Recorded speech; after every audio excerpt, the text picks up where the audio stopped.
Sir local support తీసుకున్నారు. వాళ్ళ intention ఏంటి? భారత్‌లో హిందూ, ముస్లిం మధ్యన కమ్యూనిటీ తీసుకురావాలి అనుకుని, ఆ రోజు వచ్చిన వాళ్ళందరూ కూడా హిందువుల్ని, ముస్లింని సెపరేట్ చేసి కాల్చి చంపారు. అంటే వాళ్ళ ఐడియా ఏంటంటే ఇద్దరి మధ్య 2 వర్గాల మధ్య గొడవ జరగాలి. దేశం అంతా అల్లకల్లోలం అవ్వాలి అనేది వాళ్ళ ఇంటెన్షన్. కానీ ఆ సంఘటన వాళ్ళు అనుకున్న కోరిక ఎక్కడ నెరవేరట్లేదు కదా ఇక్కడ? జరగలేదండి. మీరే మీడియాలో ఉన్నారు. చాలా అంతా చూస్తున్నారు. 100% జరగలేదండి. వాళ్ళేమనుకున్నారంటే, ఈ వక్ఫ్ యాక్ట్ మొత్తం దేశాన్ని అల్లకల్లోలం చేసేస్తుందనుకున్నారు. హ్మ్. అందులో ఏంటంటే గవర్నమెంట్ తెలివిగా 9 నెలలు దాన్ని జేపీసీ చేసి, సజెషన్స్ తీసుకుని, మోడిఫికేషన్స్ చేసి, ప్రాపర్‌గా ఆహ్, వ ఆంధ్ర, తెలంగాణని సెపరేట్ చేసినట్టు సాయంకాలం లైట్స్ లేకుండా చేయకుండా కాకుండా హ్మ్. ప్రాపర్‌గా డిస్కషన్ తోటి చేశారు కాబట్టి చాలా కష్టం అవుతుంది. హ్మ్. సెకండ్ థింగ్ వాళ్ళేమనుకున్నారంటే బంగ్లాదేశ్ ఫండమెంటలిజం ఎప్పుడైతే వచ్చిందో అక్కడి నుంచి హెల్ప్ వస్తుందనుకుంటున్నారు. వాళ్ళకి తెలీదు మన ఈస్టర్న్ ఫ్లీట్ కూడా అక్కడ బే ఆఫ్ బెంగాల్‌లో ఉందని. హ్మ్. బంగ్లాదేశ్ ఎక్కువ మాట్లాడితే మన ఈస్టర్న్ ఫ్లీట్ రియాక్ట్ అవుతుంది అటే. హ్మ్. ఇప్పుడు ఇండస్ వాటర్ ట్రీటీ ఎలా క్యాన్సిల్ సస్పెన్షన్‌లో పెట్టామో, మన ఫరక్కా వాటర్ వాళ్ళకి రిలీజ్ చేయకుండా హౌరా నదిలోకి వదిలేయొచ్చు. హుహు. ఎలాగా సిల్టింగ్ బోల్డ్ అంత ఉంది హౌరా నదిలో. హ్మ్. సో, వాళ్ళకి కూడా మెసేజ్ వెళ్తోంది. తర్వాత ఇంకోటేంటంటే ముర్షిదాబాద్ ఇటువంటి ఏరియాలో కొన్ని రైట్స్ అయినాయండి ఈ మధ్యన. హ్మ్. ఆ రైట్స్ టైంలో ఇవి ఎక్స్‌పెండ్ అవుతాయి అనుకున్నారు. హ్మ్. అలాగే ఫ్యూచర్‌లో సీడబ్ల్యూఏ, ఎన్‌పీఆర్ నేషనల్ పాపులేషన్ రిజిస్టర్ ఇవి ఇంప్లిమెంట్ చేయడానికి హోమ్ మినిస్ట్రీ చాలా ఉత్సాహం చూపిస్తోంది. హ్మ్. ఇవన్నీ అంటే నెక్స్ట్ 1 ఆర్ 2 ఇయర్స్‌లో ఇండియాని మొత్తం అంటే హిందూ, ముస్లిం కింద చేసేసి అటు పాకిస్తాన్ నుంచి టెర్రరిజం సపోర్ట్ ఇచ్చి, ఇటు బంగ్లాదేశ్ నుంచి ఫండమెంటలిజం సపోర్ట్ ఇచ్చి, అటు చైనాని కొంచెం కవ్వింపు చర్యలతోటి మిలిటరీలీ కంట్రోల్ చేసి, హ్మ్. ఈ విధంగా చేద్దాం అనుకున్నారు. కానీ అన్‌ఫార్చునేట్‌లీ వాళ్ళకి తెలియట్లేదు. మనం గోల్డెన్ పీరియడ్ ఆఫ్ అసెండెన్సీలో ఉన్నాం ఇండియా. ఆ గోల్డెన్ పీరియడ్ ఆఫ్ అసెండెన్సీలో ఎవరినైనా ఎదుర్కోవడం మూర్ఖత్వం. వాళ్ళు చేసిందదే. హ్మ్. మనం ఎకనామికల్లీ గానీ, సైంటిఫికల్లీ గానీ అన్నిట్లోనూ ఇప్పుడు అన్నిటికి ఫార్వర్డ్ ఎళ్తున్నాం.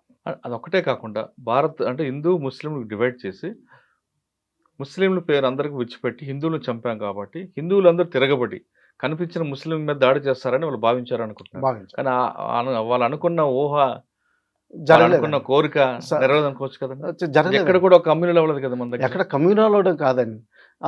మెయిన్ ఐకాన్ కింద అయిన నేవల్ ఆఫీసర్ వైఫ్ హ్మ్. బాడీ దగ్గర ఏదో ఏ ఫోటో అయితే నేషనల్ ఐకాన్ అయిందో ఈ టెర్రరిస్ట్ యాక్ట్ మీద, ఆవిడ ఇంతకీ ఏమంటే నాకు కాశ్మీరీలతోటి ప్రాబ్లమ్ లేదు, ముస్లింలతోటి ప్రాబ్లమ్ లేదు అని ఆవిడే చెప్తోంది.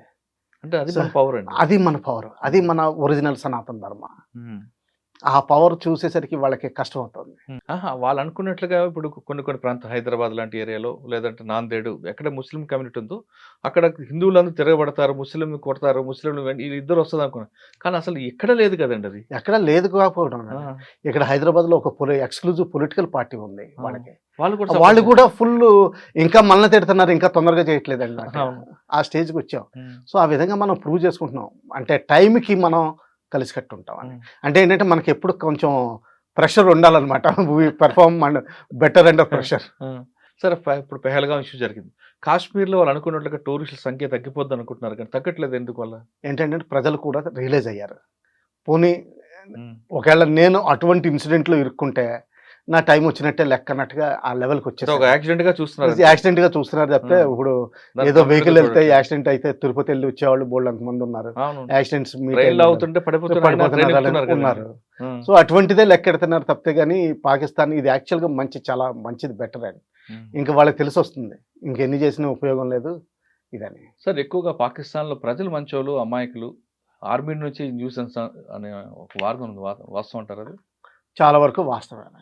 ఎందుకంటే బేసిక్ ఎందుకంటే స్టాక్ అక్కడ కూడా కరువు ఉంది. అక్కడ కూడా కష్టపడుతున్నారు పాకిస్తాన్‌లో ప్రజలు. అహా! ఇంకోటి చెప్పాలండి ఈ విషయంలో. మనం 1947లో ఎప్పుడైతే ఇండిపెండెన్స్ వచ్చామో, నెహ్రూ గారి కాన్సెప్ట్ ఆఫ్ సోషలిజం ఒకటి, తర్వాత ఇందిరాగాంధీ గారి సోషలిజం కాన్సెప్ట్ ఒకటి, అంటే ఇంకా దాదాపు కమ్యూనిజానికెళ్తున్నాం. అంటే ఇంకా హార్డెన్‌గా. అలాగే రాజభరణాలు 1967లో రద్దు చేసాం. లేకపోతే అంతకుముందు వరకు ప్రతి మహారాజుకి 4,00,000 డబ్బులెళ్ళాయి. హ్మ్.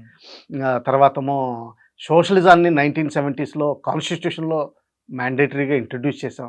ఇండియన్ సోషలిస్ట్ రిపబ్లిక్ అన్నాం. దాని మీనింగ్ మొత్తం అంటే దాదాపు హాఫ్ రష్యా అయిపోయినట్టు లెక్క. హ్మ్.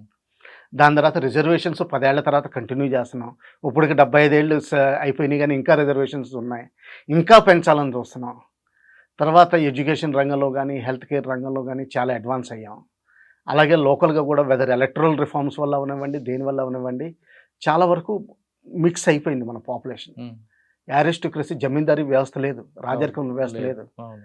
అలాగే విలేజెస్‌లో కూడా టైట్ క్యాస్ట్ సిస్టమ్ లేదు ఇప్పుడు. హ్మ్. కానీ పాకిస్తాన్‌లో మాత్రం ఇంకా అరిస్టోక్రసీ ఉందండి. భుట్టో ఫ్యామిలీ చేతుల్లో 6,000 ఎకరాల పొలం ఉంది. ఇంకా మన దగ్గర ఆహ్, భూస్వామ్యం ఎ వ్యవస్థ లేదు. అర్ధ భూస్వామ్యం కూడా లేదు ఇప్పుడు. ఆ పావు ఎకరం కూడా దొరకట్లేదు ఈ లేదు. మధ్యన అవును. డివిజన్ అయిన తర్వాత.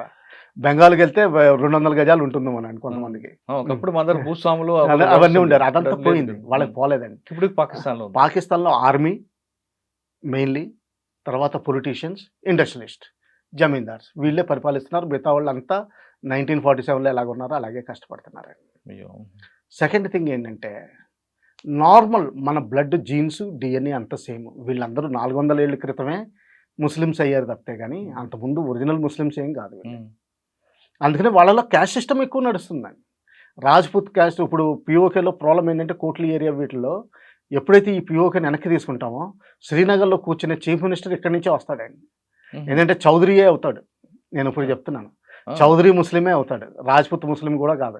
ఈ హ్మ్. బ్రాహ్మిన్ ముస్లిమ్స్ ఉన్నారు చూసారా? ఒమర్ అబ్దుల్లా, ఫరూక్ అబ్దుల్లా, హ్మ్. షేక్ అబ్దుల్లా, ఖాన్దాన్ వీళ్ళంతా ముఫ్తీసు వీళ్ళంతా పోయినట్టే లెక్క. ఆ! కాశ్మీర్ ముస్లిమ్స్ అందరూ బ్రాహ్మిన్స్ కన్వర్టెడ్ టు ఇస్లాం. హ్మ్. వీళ్ళందరూ ఎక్కడ పనికిరారు. చౌదరీ ముస్లిమ్స్ అవుతారు. ఇండియా పాకిస్తాన్ మీద అటాక్ చేస్తదా? లేదా? అన్న విషయం పక్కన పెడితే, మనది దెబ్బ కొడితే మామూలుగా కొట్టమంటున్నారు వెంకటేశ్వర గారు. మనం ఒకసారి రివెంజ్ తీసుకుంటే పూర్తి లెవెల్‌లో ఆలోచించి బీహార్‌లో పీఎం గారు చెప్తున్నట్లుగా అన్ని రకాలుగా వాళ్ళకి దెబ్బ కొడతాం తప్ప, ఇదేదో గట్టు పంచేదిలాగా వెంటనే వెళ్లి గడ్డపార తీసుకొని రారా అంటే వెంటనే నరకడం, వెంటనే కొట్టడం అన్నది ఉండదు అంటూ చెప్తున్నారు. ఇండియా ఈసారి మాత్రం కాశ్మీర్ దెబ్బ కొడితే అది తీవ్ర స్థాయిలో ఉంటదంటే మాత్రం చాలా క్లారిటీ చెప్తున్నారు. మరో విషయం వాళ్ళు గాని దెబ్బ కొడితే, యుద్ధం చేస్తే వాళ్ళ దగ్గర కేవలం 12-15 రోజుల వరకు మాత్రమే ఉంది. అదే మనమైతే నెల రోజులు పైగా వాళ్ళతో ఏకధాటిగా యుద్ధం చేసే శక్తి మన దగ్గర ఉంది కాబట్టి ఖచ్చితంగా ఉంటది. మరోవైపు కాశ్మీర్‌లో జరిగిన సంఘటన వల్ల భారత్‌లో హిందూ, ముస్లిం విభేదాలు తీసుకొద్దాం అనుకున్న వాళ్ళ ఆలోచనకి మనలో ఉన్న ఐక్యత పూర్తిగా ఫుల్ స్టాప్ పెట్టింది. అందుకు మనందరం కూడా ఆ విధంగా గట్టిగా వాళ్ళకి జవాబు చెప్పామంటూ వెంకటేశ్వర గారు చెప్తున్నారు. ఇది పహల్గాం విషయంపై వెంకటేశ్వర గారి ఆహ్, ఒపీనియన్. మరో విషయంలో మళ్ళీ కలుద్దాం. అంతవరకు నమస్తే అండి. థాంక్ యూ నమస్కారం. Sir. Thank you thank very you. Much అండి. Thank you.